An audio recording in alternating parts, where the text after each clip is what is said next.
Hello Commanders, welcome to the command table. I am Mathramar and we're continuing with our journey walkthrough. We are on battles 276 through 280 on the Ancient Road. Before we get into that, however, if you would please be so kind as to like, subscribe, and if you want notifications when I drop new videos, be sure to hit that notification bell. If you have any comments or questions, please feel free to leave those below. All right, jumping right into battle 276. Now this one, I took particular delight in. I actually spent a fair bit of extra time on this one, just because I was obsessed with getting it just right. So I apologize if it is a little difficult to replicate. It shouldn't be too hard, but you may just have to adjust your entangling roots a little bit. There are 4 groups of regular assassins plus this boss assassin, and then we've got a battle wagon and 3 bomb bots. So what I've decided to do here, this is a total cheeser strategy, but I'm putting all of these units that just pop over to the other side to totally avoid all of the bomb bots and the battle wagon and the assassins that are going to pop over here. So all of my units are going to be over here with the exception of this little group here and a single mine shroom. So that one little mine shroom is going to take that level 9 battle wagon and send it back to this back wall, and that's going to become mine. Then I've got a bomb bot that's held in position by this fortification and 2 arcane archers. I put 2 because I have one here to draw the attention of all the assassins that are about to pop right here.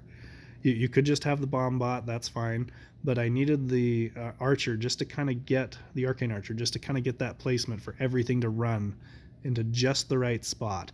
This other arcane archer is just to hold the position in case that other one dies for whatever reason. I don't think either of those may ultimately be necessary, but I do have them in there. So most of my units are going to be over here, and most of his units are going to be over here or blowing up against the back wall. But pay very close attention. Don't get distracted by the battle wagon. Pay more attention to what happens right here, converging on that bomb bot. Here goes. Okay, now watch this. There goes all the assassins closing in on my one little bomb, and poof, there they all go. One exception that didn't quite get finished off, but wow, was that ever beautiful. I hope you enjoyed that as much as I did, because that was just glorious. All right, 277. Okay, we have an Untamed Beast, a whole bunch of mine shrooms, 2 sets of thorn guards, a stormcaller, and 3 arcane archers. Okay, my thought process on this one is we're going to do that same trick with the Untamed Beast. Instead of spending an army point on it, why not have it work for us? So I placed everything far enough back. You'll notice that anything that's closer is not going to be seen. So those Risen Warriors are not going to be visible to the Untamed Beast, which means it's going to gravitate towards these units and start shredding them. So everything else is going to pop back to this other side and kill this back line, totally avoiding the mine shrooms. Then, if after this all gets resolved, if the Untamed Beast is still alive, it's going to have to run all the way through these entangling roots to try and get these 2 arcane archers and 2 crystal spires.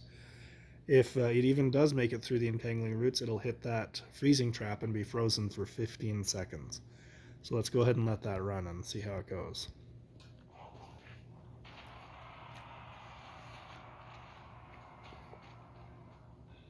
Okay, so we got everything except for the 1 arcane archer with the assassins. The Risen Warriors were able to clear it out, and now that Untamed Beast is killing its own thorn guards. It's getting little health boosts back every time it kills something, but now all that's left is that Untamed Beast, and it is up against a very unfriendly situation for Untamed Beast. Okay, now it does make it through the roots, hits the freeze trap, starts taking more damage because it's frozen, and very easy to clean up after that. All right, 278. Hollow Wood. Okay, we have 2 druids, 5 groups of crows that are in their bat skin, and we've got a stormcaller and 2 ancient trees. So my thought for this is that I'm going to have these 2 groups of assassins pop over to where they're kind of above and below the Stormcaller. What that's going to accomplish is that Stormcaller is going to die very fast, and then the assassins on the bottom are going to gravitate to that druid. The ones on the top are going to gravitate to that one. Once those druids are dead, each group of assassins is going to move forward to the tree. So if they're able to get the tree down, fantastic. If not, I've got tons of ranged back here that can get the job done. The other thing to factor is the crows. So, as in previous strategies that I've done for crows, I just saturate my side of the battlefield with a bunch of bodies that are going to draw the fire of those crows. Then the Crystal Spires will be able to focus fire on those units and burn them down very quickly. Let's go ahead and run it.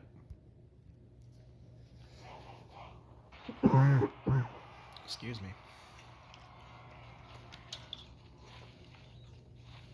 Okay, the assassins were able to take out the trees entirely, which is good because I'm almost out of archers. So you may need some other ranged units that would be able to reach the ancient trees if your assassins aren't able to clear it fast enough. You might even switch out the 2 groups of assassins for 1 Ember Fiend, and that would have a lot more health. It'd be able to take much more of a beating, and it would be less likely to be targeted than the archers, because the archers are a lot of bodies that the crows can gravitate toward. Okay, so for this one, I went for another unconventional strategy. We've got these 3 molten armors in the back. We've got 2 Untamed Beasts and a Phoenix.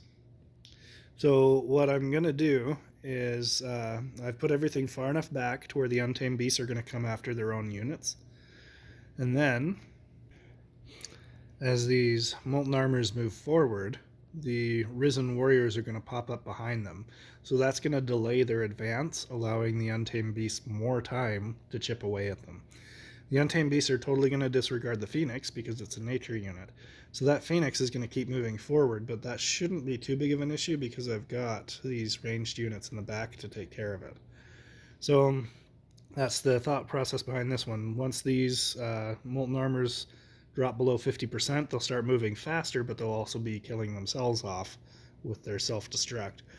These 2 fortifications are designed to kind of catch the Untamed Beasts on their way to kill everything, and they should slow them down sufficiently, allowing the Crystal Spires time to do damage to them. And if they do get through that, the bomb bots will blow them up. If the bomb bots don't blow them up, they'll hit the freezing trap, which will allow the Crystal Spires ample time to finish them off. Okay, here goes. Okay, so they're going to attack their own molten armors. Phoenix is going to get hung up in that entangling roots. Oh, and when these pop, everything gravitates towards the center, which causes everything to have to go back through those entangling roots. That buys me time to get to Frenzy, which really makes those Crystal Spires crank. So now the molten armors, even though they've got a speed boost, they have to slowly grind their way through those entangling roots while the Untamed Beasts chip at them the whole time. And now it's just a matter, we just hit Frenzy. So here comes 1, 2, and Freeze Trap. Wow. Okay, so that was a little tight.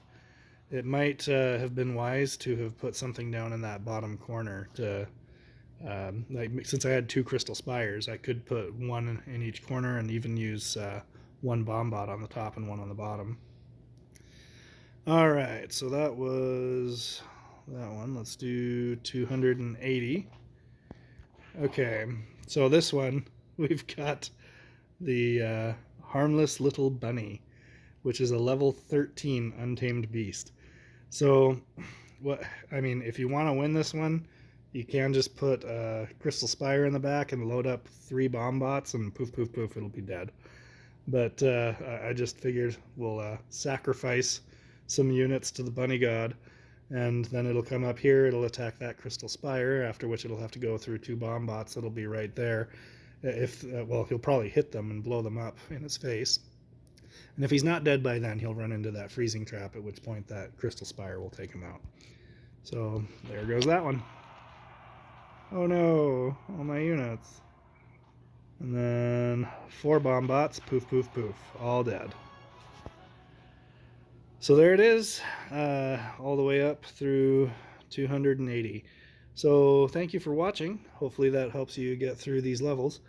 And if you would be so kind, do like and subscribe, and check out thecommandtable.com, where we have tutorials, raid strats, and in the near future we're going to have merchandise and comics. We'll see you soon.